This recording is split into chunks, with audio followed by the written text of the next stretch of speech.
మన ముకుందా జ్యువెలరీస్ వారి ముకుందా సిల్క్స్ ఘన ప్రారంభం నవంబర్ 23న దిల్సుఖ్ నగర్ లో ఓపెనింగ్ సందర్భంగా ప్రతి 3000 షాపింగ్ పై 3 గ్రాముల సిల్వర్ కాయిన్ ఉచితంగా పొందండి. ఈ ఆఫర్ అన్ని బ్రాంచెస్ లో వర్తిస్తుంది. ఆఫర్ 23 నుండి 30 వరకు మాత్రమే. త్వరపడండి. తెలంగాణ రాష్ట్ర వ్యాప్తంగా చలి చంపేస్తుంది. ఇప్పటికే అనేక జిల్లాల్లో సింగిల్ డిజిట్లోనే కనిష్ట ఉష్ణోగ్రతలు నమోదవుతున్నాయి. మరి తెలంగాణ రాష్ట్ర వ్యాప్తంగా ఏ జిల్లాలలో కోల్డ్ వేవ్ పరిస్థితులు ఉన్నాయి, రానున్న రోజుల్లో చలి తీవ్రత ఏ విధంగా ఉండబోతుంది ఏంటి అనేది కూడా అడిగి తెలుసుకుందాము. మనతో పాటు వాతావరణ శాఖ అధికారి శ్రీనివాస్ గారు ఉన్నారు. మిగతా విషయాలను ఆయన మాటల్లోనే అడిగి తెలుసుకుందాం. నమస్తే సార్. సార్, ఉదయం సాయంకాలం సమయంలో విపరీతమైనటువంటి చలి ఉంటుంది, చలి గాలులు కూడా వీస్తున్నాయి. ప్రస్తుతం ఏ జిల్లాలలో ఎంత మేరకు కనిష్ట ఉష్ణోగ్రతలు నమోదవుతున్నాయి? మనకి రాష్ట్ర వ్యాప్తంగా ప్రస్తుతం 9 నుంచి 17 డిగ్రీల వరకు టెంపరేచర్లు ఉన్నాయి. అయితే నిన్నటి మీద ఈరోజు కొద్దిగా టెంపరేచర్స్ రైజ్ అయిన పరిస్థితి ఉంది. ముఖ్యంగా మనకి నార్త్ తెలంగాణలో ఎక్కువ లోయెస్ట్ టెంపరేచర్స్ ఉంటాయి. దీనికి కారణం కూడా మనకి ఎప్పుడు నార్త్ తెలంగాణ, మనకి ఈ ఉత్తర భారతదేశం నుంచి వచ్చేటటువంటి ఈ చలిగాలుల యొక్క తాకిడి మొదట నార్త్ తెలంగాణలోని ఆదిలాబాదు, కొమరం భీము ఈ జిల్లాల మీద ఎక్కువ ఉంటుంది. అదే కాకుండా ఆ జిల్లాల్లో కూడా ఎక్కువ ఫారెస్ట్ ఏరియా ఎక్కువ ఉంటుంది. సో అక్కడ జనరల్గా మనకి శీతాకాలంలో లోయెస్ట్ టెంపరేచర్స్ రికార్డ్ అవుతాయి. అట్లాగే ఇప్పుడు మనకి ముఖ్యంగా ఉత్తర భారతదేశం అంతా కూడా చాలా రాష్ట్రాల్లో కోల్డ్ వేవ్ నడుస్తుంది. మనకు వచ్చే గాలులు కూడా ఇప్పుడు ఉత్తర భారతదేశం మీదుగా వచ్చే గాలులు నార్త్ ఈస్ట్ విండ్స్, మనకి లో లెవెల్ విండ్స్ ఉండటం వల్ల, దానికి తోడు మనకి క్లౌడ్లెస్ నైట్స్ ఉన్నప్పుడు రేడియేషన్ కూలింగ్ వల్ల మనకి పగటి మ్యాక్సిమం టెంపరేచర్లు కూడా ఇప్పుడు మనకి చూస్తే 29 నుంచి 27 డిగ్రీల వరకే ఉన్నాయి.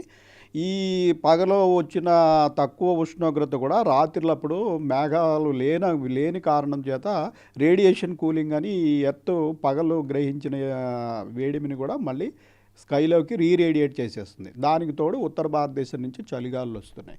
ఈ రెండింటి కారణం వల్ల మనకి బాగా విస్తృతంగా ముఖ్యంగా నార్త్ తెలంగాణ, సెంట్రల్ తెలంగాణలో లోయెస్ట్ టెంపరేచర్స్ రికార్డ్ అవుతున్నాయి. సో ప్రస్తుతం చూసుకుంటే తెలంగాణ రాష్ట్రంలో తక్కువగా మనకి కనిష్ట ఉష్ణోగ్రతలు ఏ జిల్లాలలో నమోదయ్యాయి? మనకి ఇప్పుడు ఈరోజు నిన్న గత 2-3 రోజుల నుంచి కూడా ఆదిలాబాద్ ప్రాంతంలోనే లోయెస్ట్ టెంపరేచర్స్ రికార్డ్ అవుతున్నాయి. ఆదిలాబాద్లో నిన్న కూడా అరౌండ్ 8 డిగ్రీస్ ప్రాంతంలో ఉంది. ఈరోజు 9 డిగ్రీస్కి వచ్చింది. అలాగే ఆదిలాబాద్, కొమరం భీము జిల్లాల్లో 10 డిగ్రీల బిలో మరొక 2 రోజులు కంటిన్యూ అయ్యే అవకాశం ఉంది. సో ఈరోజు మనము కోల్డ్ వేవ్ కంటిన్యూ చేస్తున్నాము. ఈ ఒక 5 జిల్లాలకి ఆదిలాబాదు, కొమరం భీము, ఇటు మన కామారెడ్డి, మెదక్, సంగారెడ్డి ఈ జిల్లాల్లో 10 డిగ్రీలకి బిలో ఉండే అవకాశం ఉంది. సో ఈ జిల్లాలకి ఈరోజు కోల్డ్ వేవ్ వార్నింగ్ పెట్టడం అయింది. మిగిలిన తెలంగాణలోని చాలా జిల్లాల్లో మనకి 11 నుంచి 15 డిగ్రీలు, ఇవి కూడా మనకి లాంగ్ టర్మ్ సగటు టెంపరేచర్లతో పోల్చి చూస్తే సుమారు 4 నుంచి 5 డిగ్రీలు తక్కువగానే ఉంటాయి. ఈ మ్యాక్సిమం మిగిలిన అన్ని జిల్లాల్లోనూ కూడా 11 నుంచి 15 డిగ్రీలు కంటిన్యూ అయ్యే అవకాశం ఉంది. మన తూర్పున ఉన్న జిల్లాల్లో ఎప్పుడూ కూడా టెంపరేచర్స్ కొంచెం ఎక్కువ ఉంటాయి. మనకు ములుగు, భద్రాద్రి కొత్తగూడెం, ఖమ్మం ప్రాంతంలో 15 డిగ్రీల నుంచి 17 డిగ్రీల వరకు ఆ ప్రాంతంలో కొనసాగే అవకాశం ఉంది. అయితే చలి తీవ్రత అత్యధికంగా ఉన్నటువంటి జిల్లాలలో ఉన్నటువంటి ప్రజలకి ఎట్లాంటి సూచనలు, హెచ్చరికలు జారీ చేస్తున్నారు? ఉదయం సమయంలో చాలా వరకు దట్టమైన పొగమంచు కమ్ముకొని ఉంటుంది, చలిగాలుల తీవ్రత కూడా అధికంగా ఉంది కాబట్టి ఆ జిల్లాలలో ఉన్నటువంటి అధికారులను, ప్రజలను ఏ విధంగా అప్రమత్తం చేస్తున్నారు? ఈ మన అలర్ట్స్ అనేవి రెగ్యులర్గా అన్ని జిల్లా కలెక్టర్లకి అందరికీ వెళ్తున్నాయి. అయితే ఇది అధికారులు తీసుకునే చర్యలు ఏమీ ఉండవు. దీంట్లో ప్రజలే స్వయంగా తీసుకోవాల్సిన జాగ్రత్తలు ఉంటాయి. దీనికి కారణం ఏంటంటే మనకి అర్ధరాత్రి ఒక 1 గంట నుంచి మార్నింగ్ 6 o'clock మధ్యలో ఈ లోయెస్ట్ టెంపరేచర్స్ అనేవి రికార్డ్ అవుతుంటాయి. ముఖ్యంగా మనము ఇప్పుడు ఈ కోల్డ్ వేవ్ ప్రకటించిన ఉత్తర తెలంగాణ జిల్లాల్లో మనకి సివియర్ కోల్డ్ వేవ్ పరిస్థితులు కూడా ఉన్నాయి.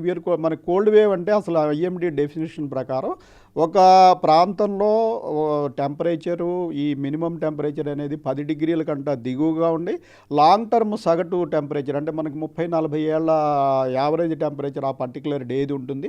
దాంతో పోల్చి చేసినప్పుడు 5 డిగ్రీల కంటే తక్కువ ఉంటే కోల్డ్ వేవ్, 7 డిగ్రీల కంటే తక్కువ ఉంటే సివియర్ కోల్డ్ వేవ్. ప్రస్తుతం ఆదిలాబాదు, కొమరం భీం జిల్లాల్లో 7 డిగ్రీల పైబడి తక్కువ ఉన్నాయి. సో అక్కడ సివియర్ కోల్డ్ వేవ్ పరిస్థితులు కూడా ఉన్నాయి. సో దీనివల్ల ఏంటంటే ముఖ్యంగా వృద్ధులు, చిన్నపిల్లలు, అలాగే ఆరోగ్యం సరిలేని వారు, ఈ శ్వాసకోశ సంబంధమైన వ్యాధులు ఉన్నవారు రాత్రిపూట వెచ్చని దుస్తులు ధరించి బయటకి రాకుండా బయటకు రాకుండా ఉండడం మంచిది. మరొకటి ఏంటంటే ముఖ్యంగా ప్రయాణాలు చేసేవారు, తెల్లవారుజామున ప్రయాణాలు చేసేవారు ఈ లోయెస్ట్ టెంపరేచర్స్ ఉన్నప్పుడు ఏమవుతుందంటే మనకి తక్కువ మాయిశ్చర్లోనే 100% శాచ్యురేషన్కి అనేది హ్యూమిడిటీ చేరుకుంటుంది. 100% చేరుకున్నప్పుడు మనకి క్లౌడ్ ఫార్మేషన్ అనేది గ్రౌండ్ లెవెల్లోనే అయిపోతుంది. దాన్నే ఫాగ్ అంటాం, మనం పొగమంచు అంటాం. ఈ పొగమంచు వల్ల ఏమవుతుందంటే మనకి విజిబిలిటీ చాలా తగ్గిపోయి ఒక 200 మీటర్ల నుంచి 50 మీటర్ల లోపల ఉన్నవి కూడా ఒక్కొక్కప్పుడు కనపడినంత థిక్గా ఈ పొగమంచు ఉంటుంది. దీనివల్ల హైవేలో మనం తెల్లవారుజామున ట్రాఫిక్ తక్కువగా ఉంటుందని చాలా వేగంగా పోయేవారు సడన్గా ఈ పొగమంచు తెర ఎదురైనట్టయితే మొత్తం బ్లైండ్ అయిపోయి అసలు ఏమీ కనపడని సిచ్యుయేషన్ ఉంటుంది. సో దీనివల్ల చాలా తీవ్రమైన ప్రమాదాలు జరిగే పరిస్థితి ఉంటుంది. కాబట్టి ముఖ్యంగా తెల్లవారుజామున 3 నుంచి 6:30, 7 లోపు ప్రయాణం చేసేవారు కొంచెం తక్కువ వేగంతో వెళ్తూ, అది కూడా మనకి ఈ మంచు తెరలను గమనిస్తూ అటువంటి తెరలు వచ్చినప్పుడు బాగా వేగాన్ని తగ్గించుకోకపోతే తీవ్రమైన ప్రమాదాలు సంభవిస్తాయని మనం హెచ్చరిక చేస్తున్నాం. సో హైదరాబాద్తో పాటు చుట్టుపక్కల పరిసర ప్రాంతాలలో చలి తీవ్రత ఏ విధంగా ఉంది, ఎంత మేరకు మనకు కనిష్ట ఉష్ణోగ్రతలు అనేవి నమోదవుతున్నాయి?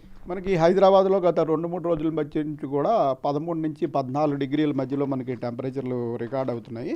ఇవి కూడా మనకి హైదరాబాద్ చుట్టుపక్కల మన 3 జిల్లాల్లోనూ కూడా ఇంచుమించు 13 నుంచి 14 డిగ్రీలు. మన బేగంపేట అబ్జర్వేటరీలో కూడా ఈరోజు 14.2 డిగ్రీలు ఈరోజు మార్నింగ్ రికార్డ్ అయింది.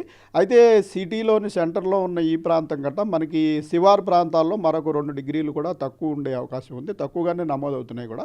మనకి ఈ రాజేంద్ర నగరు, పటాన్చెరు ఆ ప్రాంతంలో నిన్న 9 డిగ్రీలు, 8 డిగ్రీలు కూడా రికార్డ్ అయిన పరిస్థితి ఉంది. సో ఈ ప్రాంతంలో కూడా మనకి ఒక రకంగా ఈ కోల్డ్ వేవ్ లాంటి సిచ్యుయేషను, అలాగే పొగమంచు ఇవన్నీ ఉంటాయి. సిటీలో కూడా ఈ ట్రాఫిక్ రద్దీ అనేది మనకి ఎడతెరగకుండా రాత్రి పగలు ఉంటుంది. కాబట్టి ముఖ్యంగా సిటీ శివారు ప్రాంతాల్లో కూడా మార్నింగ్ తెల్లవారుజాము సమయంలో బాగా వేగం తగ్గించుకొని పొగమంచుని గమనిస్తూ ప్రయాణాలు చేయాల్సిన అవసరం ఉంటుంది. అయితే ఈ ఏడాది చలికాలంలో చలి తీవ్రత సాధారణంగానే ఉంటుంది అని అనుకున్నారు. కానీ ప్రస్తుతం చూస్తే చలికాలం మొదలైన కొన్ని వారాలలోనే విపరీతమైనటువంటి ఆ చలి తీవ్రత అనేది తెలుస్తోంది. రానున్న రోజుల్లో పరిస్థితి ఏ విధంగా ఉండే అవకాశం ఉంది అంటారు? మనకి ఉత్తర భారతదేశంలో ఈసారి కంటిన్యూస్ రెయిన్స్ పడిన తర్వాత ఉత్తర భారతదేశంలో మనకి ఈ ఆఫ్ఘనిస్తాన్, పాకిస్తాన్ ప్రాంతం నుంచి వెస్టర్న్ డిస్టర్బెన్స్ అని ఈ ఎక్స్ట్రా ట్రాపికల్ సైక్లోన్స్ వస్తుంటాయి. ఆ ఎక్స్ట్రా ట్రాపికల్ సైక్లోన్ పాస్ అయిన తర్వాత అవి ఈ మాయిశ్చర్ అంతా తీసుకెళ్ళిపోయి డ్రై విండ్స్ మనకి ఈ హిమాలయ పర్వతాల నుంచి నార్త్ ఇండియాలోకి పుష్ చేయబడతాయి. సో అటువంటి పరిస్థితి గత వారం 10 రోజుల నుంచి ఉండటం వల్ల ముఖ్యంగా నార్త్ ఇండియాలో చాలా స్టేట్స్లో మనకి కోల్డ్ వేవ్ సిచ్యుయేషన్ ఉంది. మనకి ఈ సమయంలో ఈ నైరుతి ఋతుపవనాలు వెళ్ళిపోయిన వెంటనే మనకి విండ్స్ ప్యాటర్న్ కూడా మనకి చేంజ్ అయ్యి నార్త్ ఈస్టర్లీ విండ్స్ వస్తాయి. సో ఉత్తర భారతదేశం నుంచి చల్లని గాలుల రాక, అలాగే మనకి క్లౌడ్లెస్గా ఉన్నప్పుడు రేడియేషన్ కూలింగ్ వల్ల ఈ రెండు ఒకేసారి ఉండటం వల్ల మనకి టెంపరేచర్లు అనేవి బాగా పడటం జరిగింది. అయితే రాగల 2 రోజుల్లో టెంపరేచర్స్ స్లైట్గా పెరిగే అవకాశం ఉంది. దీనికి ఏంటంటే విండ్ ప్యాటర్న్ మళ్ళీ చేంజ్ అవుతుంది. మళ్ళీ ప్రస్తుతం మనకి ఈ దక్షిణ బంగాళాఖాతం ప్రాంతంలో ఒక అల్పపీడన ప్రాంతం ఏర్పడే అవకాశం ఉంది ఈ నెల 22వ తారీఖుకి. అంటే ఈ తమిళనాడు తీరానికి దగ్గరలో జనరల్గా ఏర్పడుతుంటాయి. సో అలాగా ఏర్పడి అది కొంచెం బలపడి మనకి ఇటు నార్త్ వెస్ట్ వాయువ్య దిశలో ప్రయాణం చేసి కోస్తా ఆంధ్ర తీరం దగ్గరికి చేరుకునే అవకాశం ఉంది.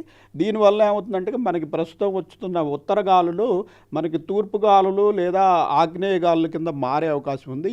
ఇలా గాలి దిశ మారినప్పుడు మనకి మళ్ళీ మాయిశ్చర్, కొంచెం క్లౌడింగ్ కూడా వచ్చే అవకాశం ఉంది. అలాగే ఈ రోజు నుంచి 4, 5, 6 రోజుల్లో మనకి దక్షిణ తెలంగాణలోని కొన్ని జిల్లాల్లో కూడా కొద్దిగా చెదురుమదురు లైట్ రెయిన్స్ కూడా అవకాశం ఉంది. వీటి వల్ల ఏముంటుందంటే మనకి క్లౌడింగ్ వచ్చి ఇట్లా విండ్ ప్యాటర్న్ మనకి ఉత్తర భారతదేశం నుంచి కాకుండా ఇటు దక్షిణం నుంచి విండ్ ప్యాటర్న్ చేంజ్ అయినప్పుడు ఈ టెంపరేచర్లు అనేవి పెరిగే అవకాశం ఉంటుంది. సో ఈరోజు రేపు ఇంచుమించుగా ఇదే టెంపరేచర్లు కంటిన్యూ అయినా ఎల్లుండి నుంచి టెంపరేచర్లు ఈ మినిమం టెంపరేచర్లు అనేవి 2 నుంచి 3 డిగ్రీలు పెరిగి సాధారణ స్థాయికి చేరుకునే అవకాశం ఉంది. Thank you sir, thank you so much.